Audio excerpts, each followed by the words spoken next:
Hey, gang, this is Carl White. I'm your hostess with the mostest, broadcasting from the secret headquarters here at the Mortgage Marketing Animals here in the studio today.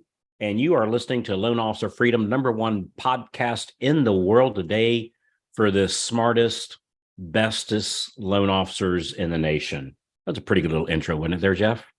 Works for me. My man. Power. So my special guest today is the one, the only Mr. Garber. We just call him Jeff around here. So Jeff, you're one of the coaches actually in the Freedom Club. You're a producing loan officer yourself, and we were having a conversation the other day, and you were talking about the top 3 things. We'll get in that in just a second. So, but how you doing, man? Good to see you, and thanks for being on the show today. Yeah, good to see you too. Thanks for having me. So, where are you located at, Jeff? I'm in Pennsylvania, suburbs of Philadelphia.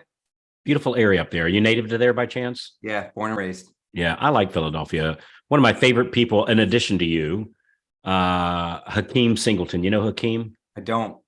Man, you need to you trust. If you're in the Philadelphia area, you need to know who Hakeem is. That's that dude is very, very, very special to me. So Hakeem Singleton, look him up. He's an awesome guy.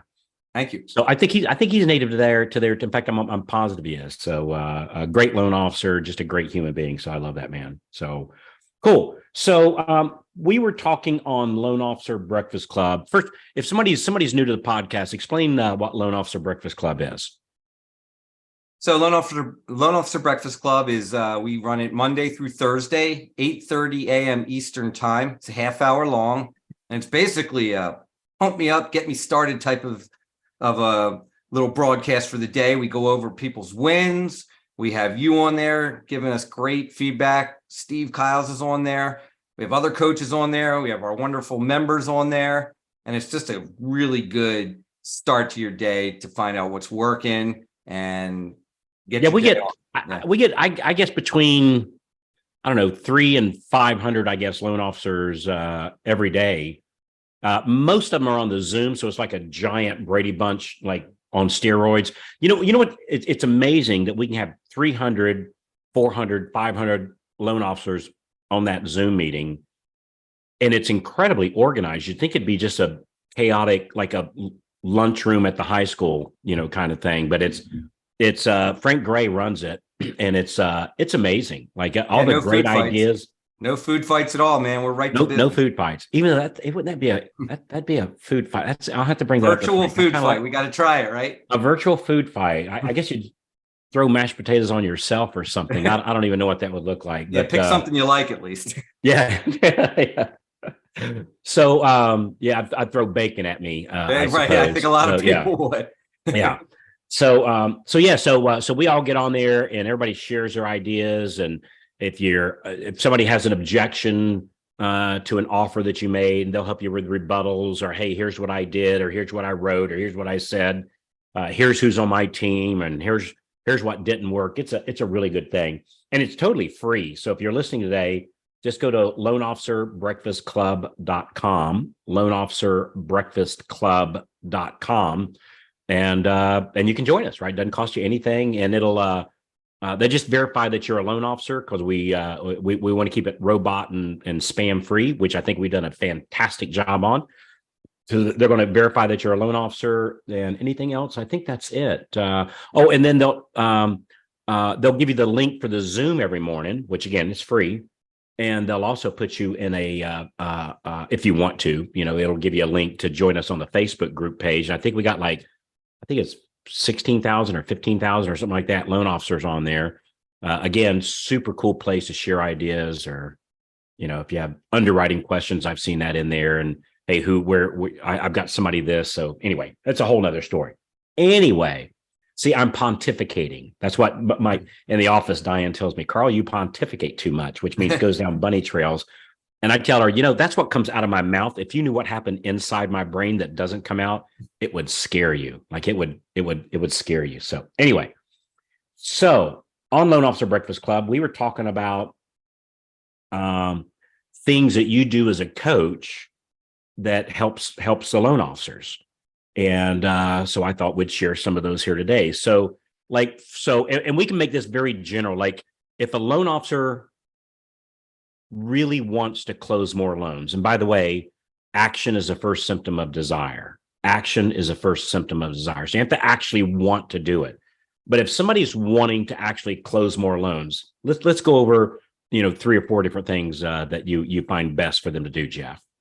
Great. Yeah. So number one, and these are in no particular order, but number one is tracking. You really have to track your numbers and know exactly where you're at. That way you're not. What do you mean by that? What do we hear that all the time. Yeah. What does that mean? Track my numbers. What does that mean? We want to know everything. We want to know how many calls we're making a day. We set aside time for prospecting new realtors and existing realtors. Right? We want to know how many hours we spent doing that. We want to know how many calls we made. We want to know how many hellos that we're getting, people answering our calls. We want to track how many appointments we're setting from these calls. And we want to we also want to track the amount of referrals that we've received. Those are the top 4. And there's a few more that we like to track as well. But if you're doing that, that's a great start. So I want to track how many calls, how many people answered, how many appointments did I make. Yep. So these are with referral partners, I take it. Correct. Right. Realtor referral partners. Yep. And then how many referrals did I get from your calls? How many calls am I making on an average day? Like if I want to ramp business up, like 5, 10, 500, like what's give me a number. That's our key. That's number 2. So number 2, you got to really be making 25 or more calls. In fact, in this market, with what we're all going through, more is better. I've been telling everybody to do 10 more than the 25. In other words, when you feel like you're ready to stop, just make 10 more calls. You'll get a referral and an appointment just from doing that. And I ran that challenge to a few clients a couple weeks ago, and the response back was, oh my God, I made the 10 extra calls. I got the appointment. I got the referral. Thank you for pushing. And so we just got to do a little bit more. But typically 25 calls could get you 13 hellos, and that could get you 3 appointments. So imagine doing that Monday through Thursday, right? 25 calls, 35 calls, 3 appointments set, 12 new appointments that you might get with realtors for a week. Imagine getting 12 appointments a week consistently. Your business will grow for sure. And 12 appointments with who? So realtor referral partners that you're looking to gain referrals from, even appointments with some realtors that you work with currently, because you got to nurture. But if you're trying to grow your business and you need to add realtors, this is really where the magic happens. You set up 12 appointments. See, the problem is a lot of people say, hey, I just need to set up 5 appointments. But the problem is if you set up 5 and only 1 or 2 show, your path to success is slower. So why not set 13, 14, 15 appointments for 5, 6, 7, 8 to show, and you're moving the needle quicker. And so that's what we're encouraging. I can hear people saying, wait a minute, 25 calls and then do 10 more. I love that, by the way. When you think you've done all you feel like doing, do 10 more. Right. And these are short, simple, like little 3-minute phone calls. And I'll give you a link. We'll give you the scripts to the stuff. But I can hear people saying, man, that sounds hard, making 35 phone calls. And Jeff, right before I came in the studio, I went to the little grocery store here. It's like, what's the big one? It's like a Whole Foods. It's called Sprouts, but it's like a Whole Foods. Anyway, there was a lady cashier, and the customer in front of me was sitting there arguing with her for about 7 minutes over a $3 coupon. I was going to say, hey, look, here's your $3. I got to go. Let's whatever, Yeah, come on. Life's too short to see sitting here quabbling over $3. Anyway, you don't want to spend your day in the grocery store. Yeah. But I didn't say anything, right? Because that's her right? I get that. That's her right. It's not my personality, but that's hers, and she's allowed that. Anyway, I'm watching this cashier, being very cordial. And here, this poor lady, she's going to be standing on her feet 8 hours today. And some people are going to be pleasant and some aren't. And some are going to be easy and some aren't. And when she wants to go sit down for a few minutes, she can't because she's got to work at a cash register. When she has to, God knows, she needs to go to the bathroom. She has to raise her hand, wait till somebody comes over there and has time to take her over so she can go to the bathroom, right? It was just, and I was sitting there watching that, and I thought, That's a hard job. And I'm sitting here in my air conditioned room as we speak. I'm in Florida, so it's already warm this time of year. I'm sitting here in my air conditioned room. I've got my little herbal tea sitting here. I've got my little sparkling water in another glass. I've got a little bowl of grapes over here. I chew on sometimes during the day just to moisten my throat. I'm in a very comfortable chair. I've got a little small fan with a gentle breeze blowing across my face, and I'm going to call 35 people. It's not that hard. Like Not that this, hard. it's not that hard. I see they're doing some construction down the road when I was driving back, and I saw them out there, literally digging ditches. That's hard. That's hard. And somehow I got in my mind that making 35 phone calls, and oh, by the way, every time I get a yes, I make about $3,000 per closing, and that's just a national average number. By just simply making phone calls. Jeff, why do we convince ourselves that this is hard? Or why in the past have we convinced ourselves that sitting here in an air-conditioned room in a comfortable chair is hard in comparison to like 50,000 other jobs where people are literally breaking a sweat and blisters? Like, Yeah. what is it about this that we've made this so hard for ourselves, or convince ourselves that it is? Yeah, we're stuck in our own minds. We put call reluctance in our head, and we just start saying things like, we don't want to bother realtors, and they're going to all say no. They all have a lender. We already conjure up all the objections, and we give ourselves the reasons why we shouldn't do it. How do we get over that? We just do it.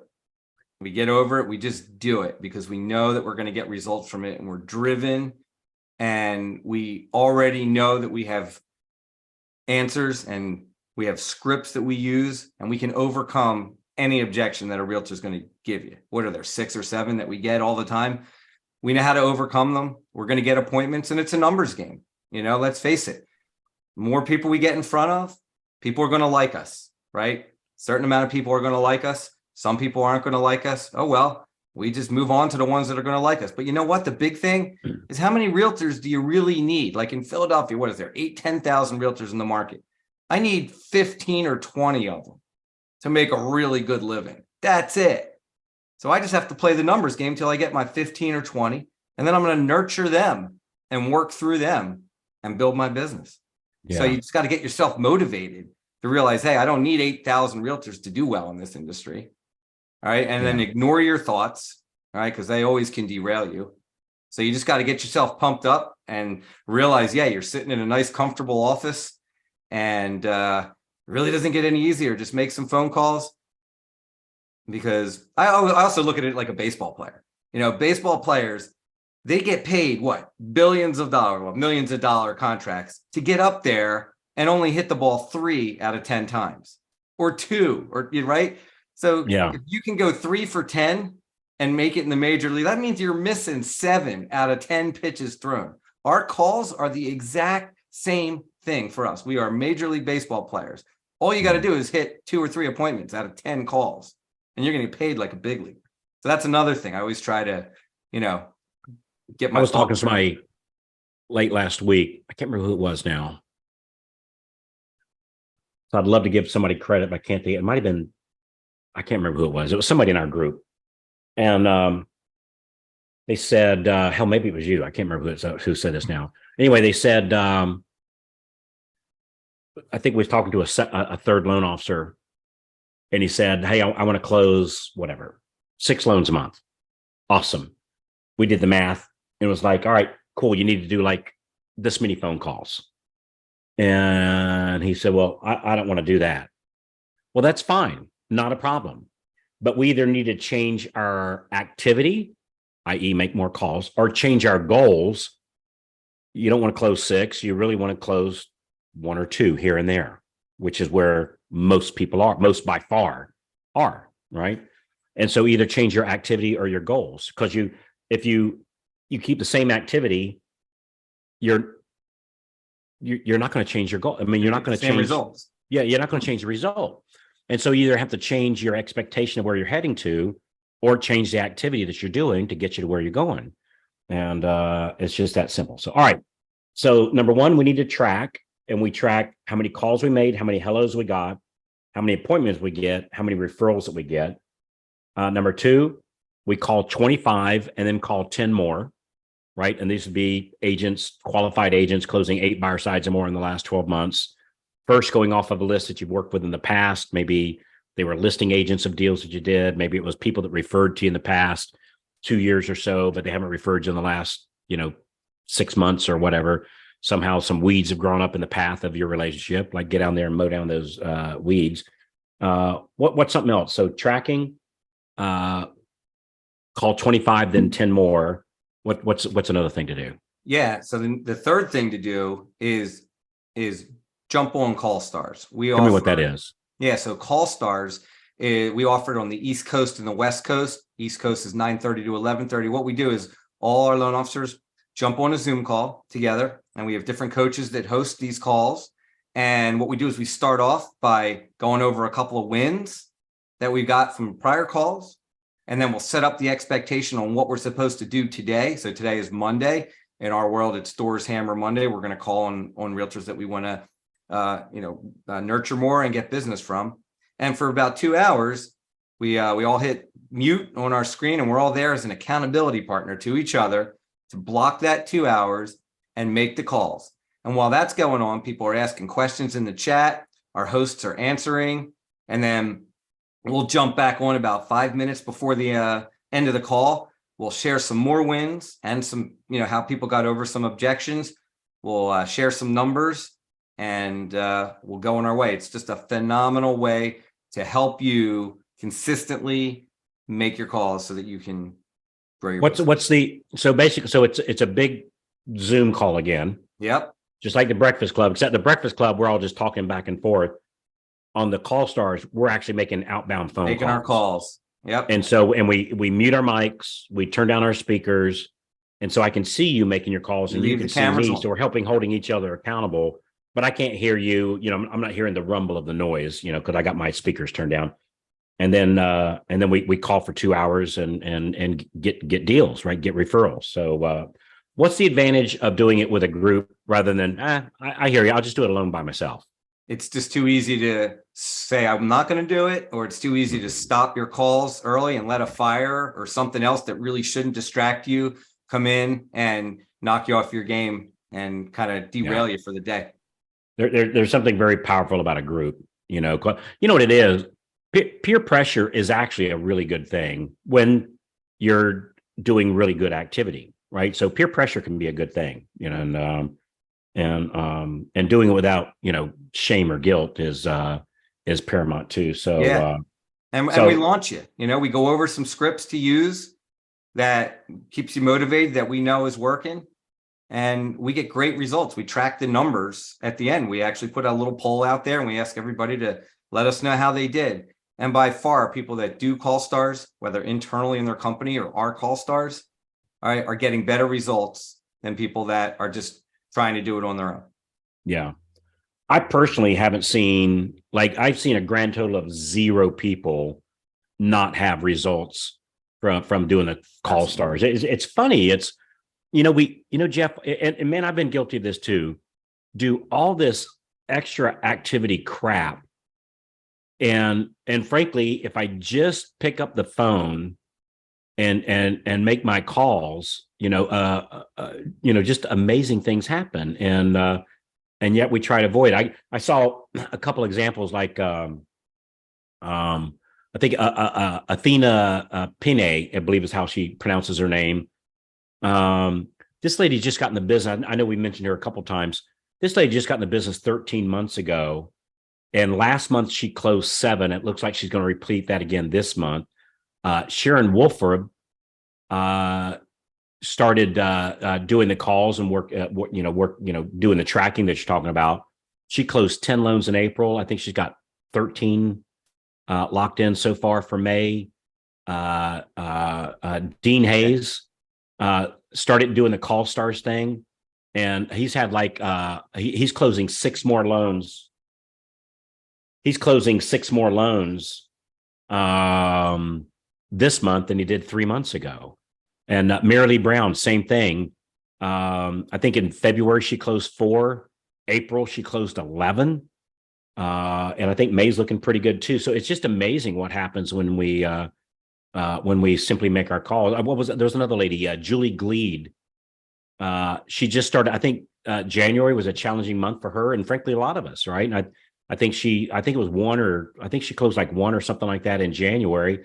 April, she closed 6. May, she's closing. She has 8 locked in for underwriting here in May, all simply by making these phone calls. So it's just it's just amazing on just overcoming this one simple activity solves all problems. It seems like. Yeah. And we even have some of our coaching clients fill out a contract that locks them into not missing a call start for 90 days. They can give us a couple blackout dates, but other than that, they're there. We take roll like they're in school, and we even hit their credit card if they miss. They've agreed to this. And so that helps even more with the accountability to make the calls and to learn how to time block and time manage and schedule your appointments around your prospecting, because it can be done. A lot of times people tell us, oh, I had to miss my calls today. I had to meet this realtor. And I'm like, you can schedule easily schedule realtors around your prospecting. There's really no excuses for that. And so we saw great results with that, with locking people in for 90 days too. Very good results. Hey, I got a personal question here, and it's going to sound negative. I don't mean for it to be, because I think I love learning lessons from things from my mistakes in the past. Right? That's right. Hell, I almost learn nothing from when I do it right. It's when I do it wrong is when I do, learn all my best stuff. Have you ever given up on something? I was thinking, I've seen a lot of loan officers getting out of the business here in the last few months. And I think, man, if you just make your calls, you're walking away from a fortune. Have you ever given up on something that you wish you hadn't have? Like you gave up on something and went, man, later on you went, wish I wouldn't have given up on that. Yeah, absolutely. Absolutely. Give me one. Trying to think top of mind. I always look at that. There's a cartoon that I've seen. It's a still picture cartoon, picture image. And the guy on the top, he's mining, and you can see the wall in front of him. And he's like 10 feet away. And behind that's the pot of gold. And then the guy below, you see him break through and get there. And the guy above, you see he just threw the pick to the ground and he's wiping his head off like, I'm done, I give up. And I've always said, man, there's been times we've been on the 10-yard line before and we've given up. And all it takes is just that little extra oomph. And my failure's probably been in this industry doing exactly that, getting really gung-ho about prospecting, starting off like, nothing's going to stop me. And then you do it for like 3 weeks, 4 weeks. You don't quite get the results you want yet. And then you start backing off and you try and find other things out. And I did that. And that's why I hired a coach from the Freedom Club, because I'm like, I need some accountability. I need somebody that's going to help get me. I want to be the guy that breaks through that wall, when I'm 10 feet away. Accountability is one of those funny things. Everybody wants it until you actually offer it to them. Yeah. And then the winners will take it and the rest. Yeah. Again, action is the first symptom of desire. If they think they want accountability, because everybody knows it'll grow their business. Yeah. Or grow our health or grow our running or like whatever it is that we're wanting, that if we have accountability, it will solve it. It depends on how much you want to solve it. Exactly. And it was really good to hear other people going through the same thing, because if you're all doing it by yourself, sometimes you think, I'm just doing this wrong. And then other people are telling you, no, you're not. No, you're not. Here's a different script you might want to try, but just keep going. You're doing it absolutely right. And then you get motivated again. You're like, hey, you know what? All right, let me stick with it, because you're going to have your good days and bad days when you prospect. There's days you might make 25 calls and you could get 0 hellos. And then you start saying things like, oh, I guess I shouldn't call in the morning anymore, or I shouldn't call on Monday. Nope, just keep going. It's like a sporting event. Hey, you just lost that day. Next day's a new day. Hey, give me one thing you've learned from the most successful person you know. One thing you've learned from the most successful person you know. So it was, just pick the top 3 things that you're working on and finish them. Finish those bridges. Because a lot of us have how many bridges going now that are a quarter or halfway built? And then you say, I got 10 of these going, and all of a sudden you just say, oh, forget it, I'm going to stop all of them. But you know what? If you just focus on the top 1, 2, or 3 most important and finish them, you'll finish the others. And I was in the fitness industry prior, and I was taking over. I went from one health club to another. I was a fitness director. I ran the whole personal training division. and I wanted the challenge of rebuilding another fitness center's personal training. And I walked in and I basically said, oh my God, where do I start? And I spoke to somebody that I respect very much in the fitness industry. And he just said, look, Jeff, pick the top 3 most important things and get them done now. I was like, oh man, that was so easy. I couldn't figure that out myself. But from that statement, I've remembered that for years, and I try to apply that. Hey, one of my, I see we're coming up here on the top of the hour. One of my favorite questions to ask people, and I love these answers, man. So it has nothing to do about, well, maybe it does, about the mortgage industry, but it's one of my favorite questions. The president of the United States, whoever he or she is, right? The president of the United States gives you a call and says, Jeff, I need your help. What skill set of yours is he tapping into that he needs your help with, or she? That's a great question. No one's ever asked me that one before. Yeah. Skill set, I mean, communication. Mm. You know, I love communicating, over communicating. Yeah. Being transparent. God knows, no matter who's president, we could always use some improvement in that area. Right? Yeah. And or education. I mean, I love teaching and breaking things down. I like taking really hard subjects and breaking them down and making them easy. What do you think? What's the one thing that holds most loan officers back with your experience? Themselves, you know, the thoughts in their head. How do they overcome that then? If they're sleeping with that person, right? Themselves. Yeah. How do I overcome those thoughts of telling me I'm not good enough, or nobody wants to talk to me, or how do I overcome that? Got to change the conversations that you have with yourself and surround yourself with people that are doing what you want to do. If you consistently surround yourself with people that are at your level, you're going to stay at that level. But if you surround yourself with people that are smarter than you and do better than you, you're going to get there. You're going to learn a lot from them. But it starts with the self-talk. You know, you have to start half glass full, not half glass empty. You know, no matter how tough it gets in this market, what you see it every day, I see it. There are people killing it now still. There's people going after market share. And those are the people that aren't talking to themselves like nothing's going to work. Rates are too high. Inventory is too low. Yeah. We know all of that stuff, but there's still plenty of business for us to get. And it starts with self-talk, I believe. Yeah. You said something a few minutes ago. I wrote down, it was ignore your thoughts. And man, that's real good advice. I know I'm my own worst enemy sometimes, or my thoughts, you know, in the past are. And I think about the handful of times in my life that I've ignored my thoughts. It's when my best stuff happened. I'll never forget the first time I saw the lovely Mrs. White. And I think you've heard this story, and I'm not going to give time to tell it today, but basically I met her in chemistry class of all things, you know, college chemistry class. And I walked in there, and my uncle, I started school a couple weeks late, and I needed to borrow notes from somebody, you know, to kind of try to catch up. And my uncle told me to get to class 10 minutes early, find the prettiest girl, sit beside her, and ask to borrow her notes. And so that's what I did, right?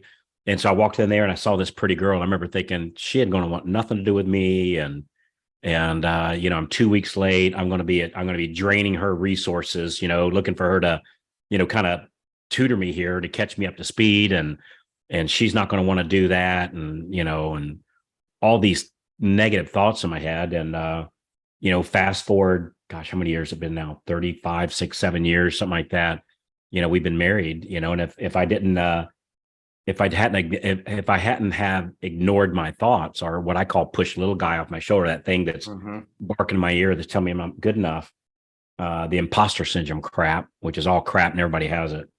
If I hadn't ignored that, you know, man, I don't even want to think about what my life would be like, you know, today. So it is amazing. Like the one decision that you make, you know, you could trace it all the way back to how you got to where you are today. Changed everything. Changes everything. Yeah. Totally. Everything. So cool. That's a great story. Hey man, anything I should ask you today anything I didn't ask you today that I should have? Yeah. You know what you didn't ask me is, what's your favorite new quote? What's your favorite new quote? So I learned this from a wise man. I'm not going to say who, but people will probably figure it out. But you know what? When you're working at this and you're trying to do everything, when you're done your calls or whatever you're working on, don't say you did the best that you can. All right. Replace that with, I'm going to do whatever it takes. That simple verbiage makes a big difference. So tell me, what's the difference between, in your mind, what's the difference between I'm doing the best I can and I'm doing what it takes? Sounds like the same thing. Right. This wise man had said, when you say you're doing the best you can, it's almost like a concession speech. That's what you hear after somebody loses an election or a sports team loses a playoff round or a big game. It's like, yeah, well, we did the best that you can, you know what? But you didn't do whatever it takes. It's kind of the next gear, and I wasn't thinking that there was a next gear. For me, it was always do the best you can. But when you think about it, there is a next gear, because whatever it takes, that's a very powerful statement there. You know what I mean? I remember, and I did this with a clear. This is going to sound like I was sitting around a campfire, passing a special cigarette among friends, but I wasn't. I was by myself, and I had this thought. I was thinking about my son when he was a kid. Played video games. So I'd sit there and watch him play his video games, and I remember he reached a certain level, like level 10. He said, "Yay, I beat the game. I won." Right. And when he was receiving the little trophy, all of a sudden this secret door opens up, and like it's a whole nother world. Come to find out, he had just started. It was level 10 of 100, but his mind was, I'm at level 10, I've won. And then the door opens up and it's a whole nother level. And I started thinking about that in our business, that when we do the best that we can, so to speak, we're sitting there on the little trophy platform. Yay, we won. And then a door opens up behind you and a whole nother world or whole nother level of you opens up. What does that look like? Like, describe that to me. And I remember sitting down and I went inside and got a piece of paper and I started writing all these things. This is what my next level that I didn't even know existed. This is what would be behind that curtain, or what behind that secret door. This is what that extra world looks like for me. And I know it sounds kind of weird, but I'm telling you that was a mind expanding exercise. But yeah, you just described like most loan officers, like level 10 to them is getting to 10 loans a month. Yeah. And that's the first, they're like, if I can get there, everything's going to be great. When you get to 10, how many loan officers have we seen get to 20, 30, 40, 50? That door opens and you end up having a repeatable process that you can grow. Yeah. So it's exactly the same. That's a pretty cool analogy. Yeah. Yeah. Anyway, I don't know if I've told that to a whole lot of people. It sounds weird or psychedelic, like I was trying to figure out what game you were talking about.